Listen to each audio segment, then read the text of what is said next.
Hey there, Bible Blue Rockers. Welcome to another episode of Stan's Bible Class, where we talk about various parts of the Bible and try to make sense of them all. And today, I'm returning to active participation after a 3-month hiatus, during which, among other things, I died. And so I wanted to share that experience with you a little bit today and talk about the sign of Jonah, which sort of has something to do with that. So if we go to the next slide there, Connie.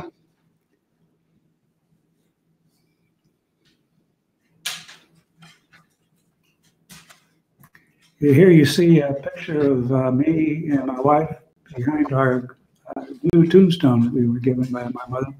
She gave every member of the family their own tombstone next to hers. And I just about checked into that a little bit prematurely during this past period of time. I had had a massive heart attack on October 13th, and they had me in the emergency room and undergoing all kinds of special heroics to keep me alive. I actually did stop my heart beating for 4.5 hours, assumed room temperature at 68 degrees, was put into an induced coma, and was unconscious for the next 4 weeks. And when I came to, I had a air breathing apparatus, and I spent another 4 weeks in emergency room care. And then 3 weeks just finished up with rehabilitation, learning to walk again. And so that was how I spent the past few months. But in the process, I thought that talking a little bit about the experience of literally returning from the dead, you could say, for that period of time, and how that might apply to something that Jesus said about the rare group of people who have been reborn or resuscitated or resurrected, as you may be. So that's what I'd like to look at today. We'll look at something called the sign of Jonah that Jesus referred to. So if we go to the next slide.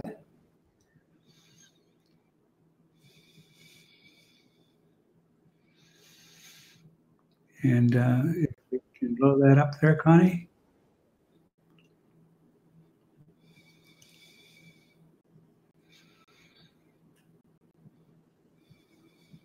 There we go. Now I can read it. Okay, so Jesus was teaching to a group of people, and some of the Pharisees and teachers of the law said to him, "Teacher, we want to see a miraculous sign from you." And he answered, "A wicked and adulterous generation asks for a miraculous sign, but none will be given except the sign of the prophet Jonah. For as Jonah was 3 days and 3 nights in the belly of the huge fish, so the Son of Man will be 3 days and 3 nights in the heart of the earth. Men of Nineveh will stand up in the judgment with this generation in contempt, for they repented at the preaching of Jonah, and now one greater than Jonah." So my first interesting comment on this is simply, Jesus is saying that the thing he was going to do, the single biggest important thing he was going to do, which was to be killed and resurrected in 3 days, was just like what Jonah had done. And so anybody who wants to question whether the story of Jonah and the great fish is real or not, here we have pretty good evidence that Jesus considered it real. And he's saying that Jonah's resurrection was similar to what his would be, and that would be the sign that would prove he was who he said he was. So if we go to the next slide, and look at this one. This is Luke's account of the same thing, where Jesus said, "This generation is an evil generation. It seeks a sign, but no sign will be given except the sign of Jonah. Just as Jonah became a sign to the Ninevites, so will the Son of Man be to this generation. At the judgment, the queen of the south will rise with the men of the generation. She will condemn them because she came from the ends of the earth to hear the wisdom of Solomon. And there is something greater than Solomon here. At the judgment, men of Nineveh will arise with this generation and condemn it, because at the preaching of Jonah they repented, and there is something greater than Jonah here. So this is once again making the that Jesus is the generation that he was talking to, and so we go to the next slide.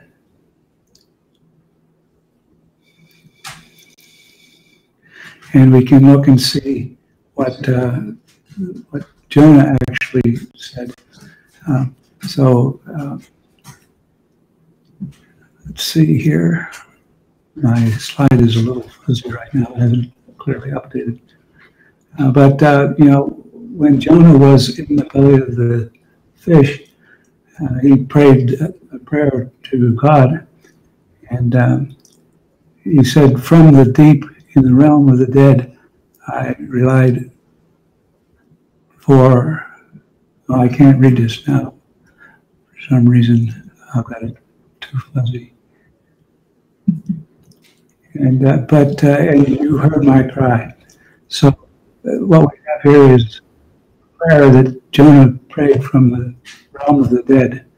So while he was in the belly of the fish, it appears that he was dead and resurrected after the third day, when, as you see in the last, the Lord commanded the fish to vomit him up onto dry land. So we have another example of what the sign of Jonah was, is a mere mortal being resurrected from the dead. And so go to the next slide. This is not that unique of a situation. There were many cases, about 10 different cases in the Bible, where some mere mortal other than Jesus was resurrected from the dead. The daughter of Jairus is one example, where she raised the daughter of a important person. But people were weeping and beating themselves with grief for her. So he said, "Stop weeping, for she did not die, but is sleeping." At this, they began to laugh at him scornfully, because they knew she had died. But he took her by the hand and called to her, "Child, get up." And her spirit returned, and she rose immediately, and he ordered that something be given to her to eat. So we have an example here of her spirit returning to her. So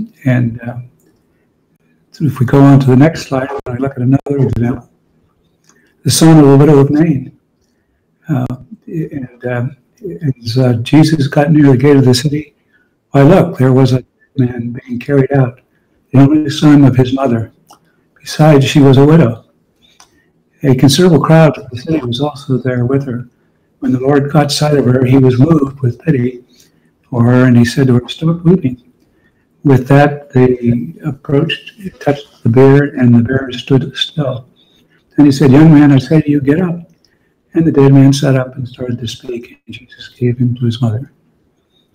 So now we have 3 examples so far of people being raised from the dead prior to when Jesus did it. So if we go on to the next slide, we of course have the story of Lazarus. And so in this particular case, Jesus had been delayed in getting there, and so Lazarus had died before he got there and had been dead for 4 days. And Martha said to him, "Lord, if you had been here, my brother would not have died. You even now know whatever you ask God for, God will give you." And Jesus said to her, "Your brother will live, or will rise." He said to him, "I know that he will rise, the resurrection on the last day."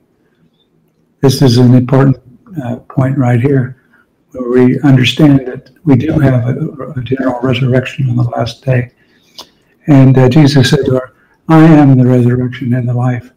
The one who exercises faith in me, even though he dies, will come to life. And everyone who exercises faith in me will never die at all. Do you believe this? And she said, yes, Lord, I have believed that you are the Christ, the Son of God, and the one coming into the world. If we go on to the next slide.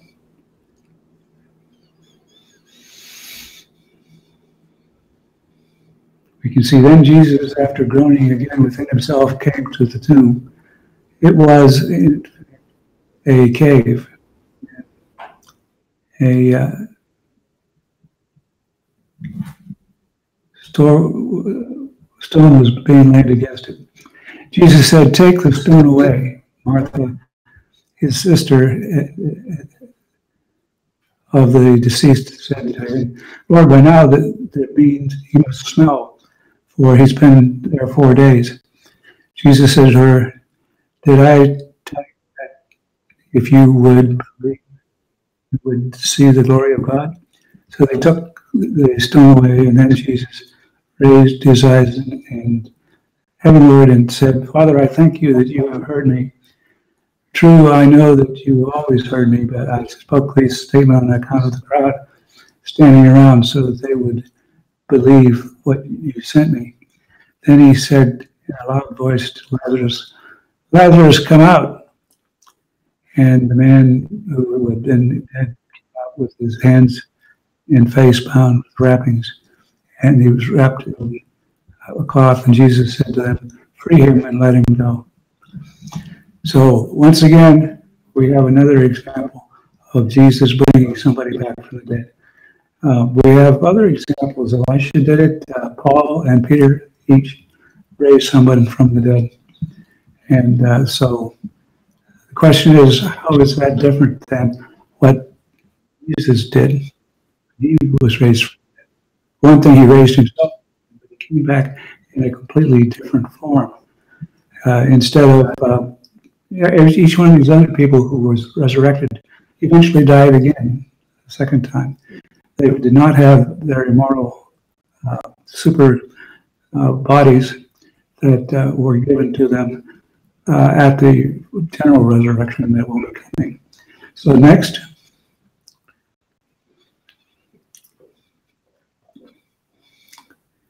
So this is Jesus showing off his new improved second generation body, resurrected body, where he basically came and appeared inside a closed chamber with the disciples.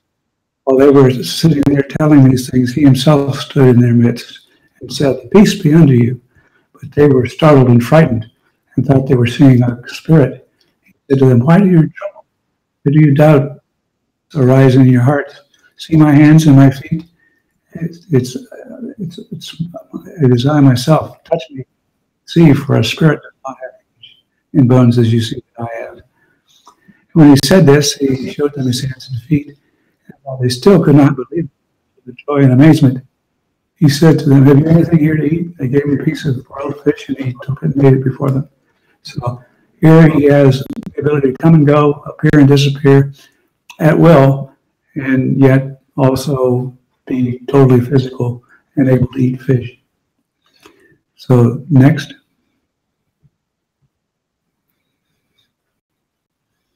So this tells us the big difference between Jesus' resurrection to his new glorified body and our resurrections for various people who had that happen back into their original body, which will still die eventually. And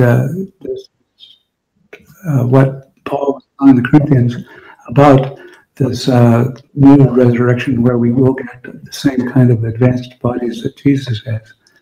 Listen, I'll tell you a mystery. We will not all sleep, but we will be changed in an instant, in the twinkling of an eye, at the last trumpet. The trumpet will sound, and the dead will be raised imperishable, and we will be changed. For the perishable must be clothed with unperishable, and the mortal with immortality. So that is the between what these other people and myself have experienced and what Jesus did when he was resurrected. Next. And this is another thing that Paul was telling the Thessalonians about the same event. For this we say to you by the word of the Lord, that we who are alive and remain until the coming of the Lord will not precede those who have fallen asleep. For the Lord himself will descend from heaven with a shout, with the voice of the archangel and the trumpet of God, and the dead in Christ will rise first. Then we who are alive and remain will be caught up together with them in the clouds to meet the Lord in the air, and so we will always be with the Lord. So once again, that is the general first resurrection, where we get a real resurrection as opposed to a temporary one. Next. And that brings us then to my final slide. We'll be ready for questions at that point. This is in the first chapter of Revelation, where they're introducing Jesus as the Revelator. And to the 7 churches in the province of Asia, grace and peace to you from him who is and who was. And would you put that back up there so I can read it, Connie? Sum it out again.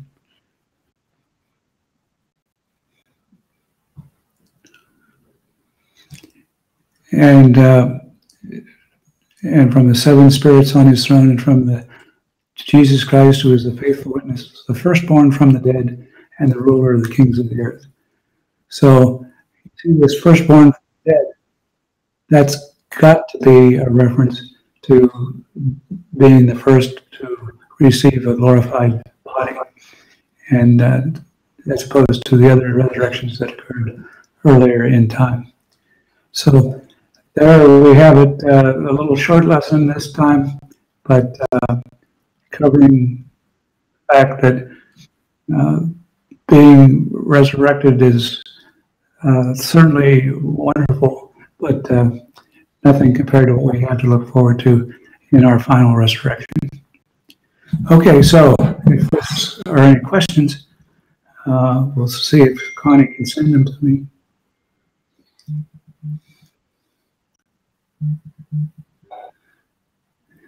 Okay, so one question is, they want to know if I've seen the light.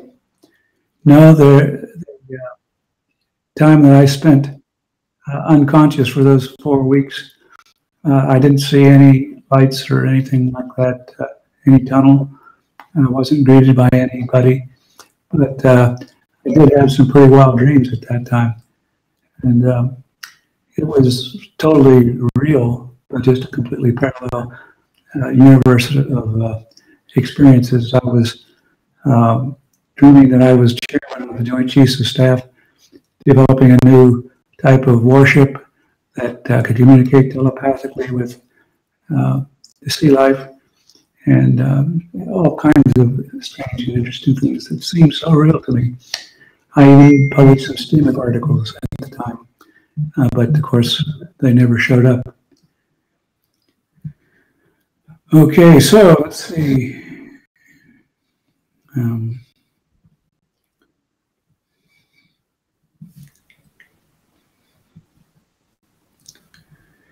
Do you have any enlightenment for us from your experience back in October to now? Well, certainly I can recognize the hand of Providence in my recovery. And if I had been living out here in my farm in the countryside when I had that heart attack, I would not have made it. Instead, it happened when I was attending an uncle's funeral up at Philadelphia, right near a major medical center. And so I was whisked off to the best possible care. And they put me through all kinds of devices, heart-lung machine, every kind of machine imaginable to keep me alive during that period of time. So I would say that God was definitely looking out after me during that time. And, it was a horrible experience. If you can imagine 4 weeks of me being in a comatose state. But, I guess all was well that ends well. as far as what does that mean, well, I'm assuming that I have other things that I'm supposed to do before I'm done. But I haven't been given any guidance as to what that might be, so I'm here doing Google Talk Bible study lessons and trying to get back into the swing of that thing.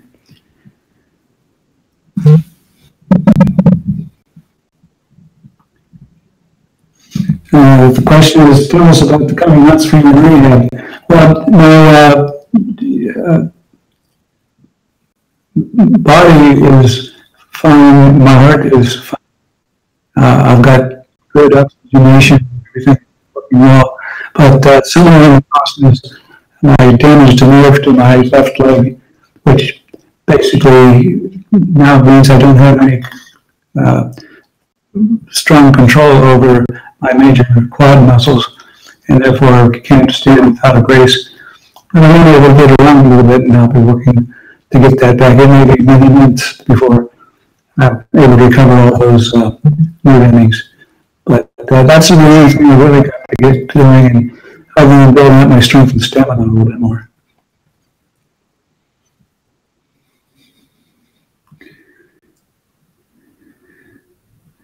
Yeah, I will say Connie has done an excellent job of keeping this show alive during the time that I've been out of it, and I really appreciate that, and hopefully we can keep this up now.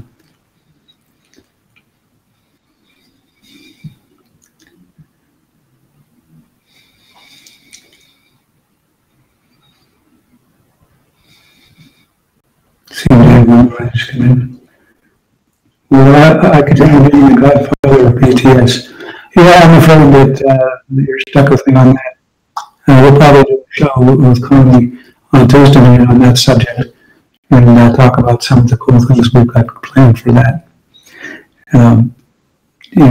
including coming up on probably about the 6th of January, Epiphany Day, where 3 wise men brought gifts to Jesus. Well, we'll be bringing gifts to the community in terms of free meals shares, and we'll talk about what all that is at another time.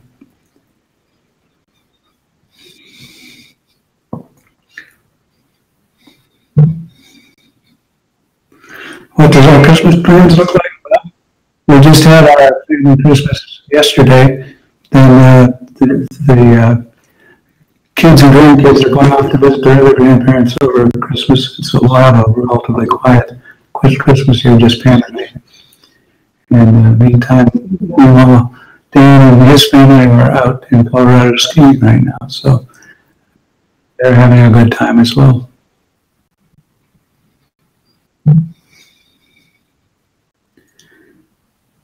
Well, being the Christmas sermon, I don't know whether I'll be able to do that or not, but it'd be a good idea, but I don't know whether I will or not.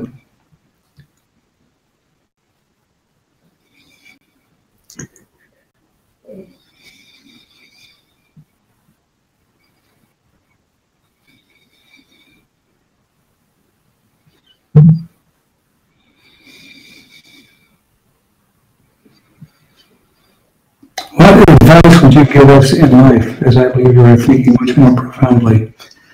Oh boy, that's a open-ended question, to be sure. I would say that the most important advice I can do is get familiar with Jesus, and the best way to do that is to read the Bible and talk to Him in your prayers, and that's probably the single biggest, profoundest thing I can say. And make peace with your family. And make peace with your family, Pam says. So I'll throw that in there too.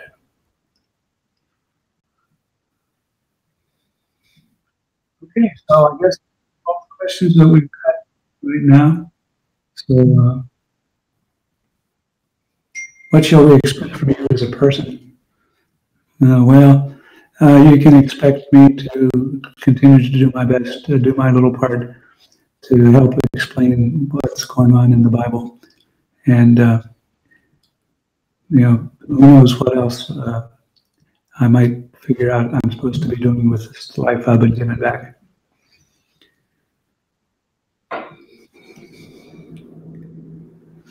Has this made God bigger for me? Well, yeah, I guess, anytime the Lord intervenes and helps you out of a really tough situation, you got to think that. And I think that in this case, he's already as big as I can possibly imagine him. So I don't know whether I can say he's made him bigger, but it certainly made him more real and hands-on.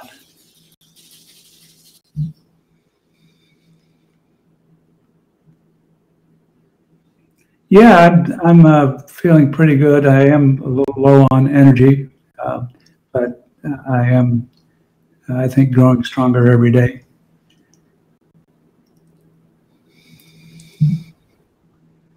Okay, everybody, that's it for today. And let's see if I can't be back next week with another good lesson.